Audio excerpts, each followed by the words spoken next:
Today, we're diving into one of the biggest legal shakeups in a generation.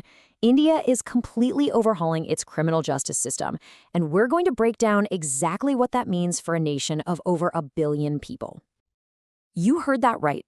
For more than 160 years, India's criminal code was a direct leftover from the British Empire. We're talking about a law written before the telephone, before the car, before the light bulb was even invented. And now, it's gone. So, to really get why this is such a monumental change, we have to rewind the clock a bit. We've got to go back to the very beginning, to the origins of that old law. Check this out. The Indian Penal Code, better known as the IPC, was put into place by the British way back in 1860. And then, in 1947, India gains its independence. But the IPC stays. It just kept governing the lives of Indian citizens for decade after decade. It wasn't until 2023 that its replacement, the Bharatiya Nyaya Sanhita, or BNS, was finally passed. And here's the thing you have to understand about the old law's DNA. The IPC wasn't written for the citizens of a free country. It was designed by a colonial power to rule over its subjects. The main goal wasn't really about justice for the people. It was about control.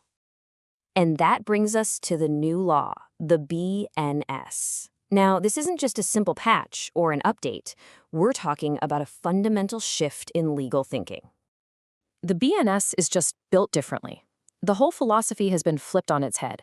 The goal is to decolonize the legal system, to focus on delivering justice to citizens, not just having power over them. It's meant to modernize the code and, crucially, to put a special emphasis on protecting victims, especially women and children. Honestly, the best way to think about it is like this. Imagine running your entire country on software from the 1860s, and then you finally uninstall that ancient system and install a brand new one built from the ground up for a modern 21st century nation. It's that big of a deal.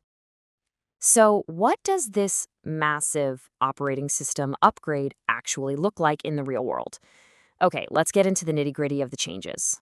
Okay, first off, we've got new offenses that just weren't on the books before. Things like specific laws against organized crime, terrorism, and mob lynching, all things that reflect the challenges of today's world. There are also new punishments, like community service for smaller crimes. And this is huge. The definition of gender has been updated to include transgender persons, which is a major step toward being more inclusive. Now, one of the changes that got a ton of attention is the end of the old sedition law. The original, Section 124A, was a pretty controversial colonial tool. Its language was vague.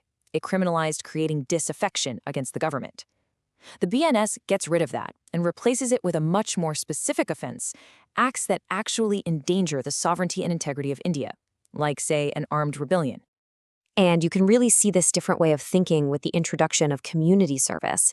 This is a huge philosophical shift. Instead of just jail time or a fine for a minor crime, a court can now order someone to do unpaid work that actually benefits their community. It's a really clear move toward a more reformative kind of justice. Okay, so to really understand what's going on under the hood with all these changes, it helps to know the basic building blocks of any crime. Like, how does the law even decide if a crime was committed in the first place? First up, you have what's called actus reus. I know, it's a fancy Latin term, but all it really means is the guilty act. This is the physical part of the crime, the actual wrongful action, or in some cases, the failure to act when you were supposed to. But just doing the act? Well, that's usually not enough. You also need the second piece of the puzzle, the mens rea, which literally translates to the guilty mind. This is the mental part, the intention or the recklessness behind the act. For most crimes, a prosecutor has to prove both the guilty act and the guilty mind. It's also pretty interesting how the law sees a crime as unfolding in stages. Just having the idea, the intention, that's not a crime. Even preparing for it, like buying tools, that's usually not punishable either. It's really only when you get to the attempt stage, when you take a real, direct step to commit the crime, that the law can step in. And of course, the final stage, actually completing the crime, is fully punishable. So how does the BNS decide on a punishment? Well, it's not just one thing. It's a fascinating blend of different theories. A big chunk is still retributive, kind of an eye for an eye. Another part is about deterrence, trying to stop future crimes. But look at that new slice for reform. It might seem small, but with things like community service being added, it shows a growing focus on rehabilitation. And what about the most serious punishment of all, the death penalty? It is still part of the BNS, but its use is guided by this absolutely critical principle from a landmark Supreme Court case back in 1980. The idea is that the death penalty is the exception, not the rule, and should only be used in the rarest of rare cases. So, when you put all of this together, what does it really mean?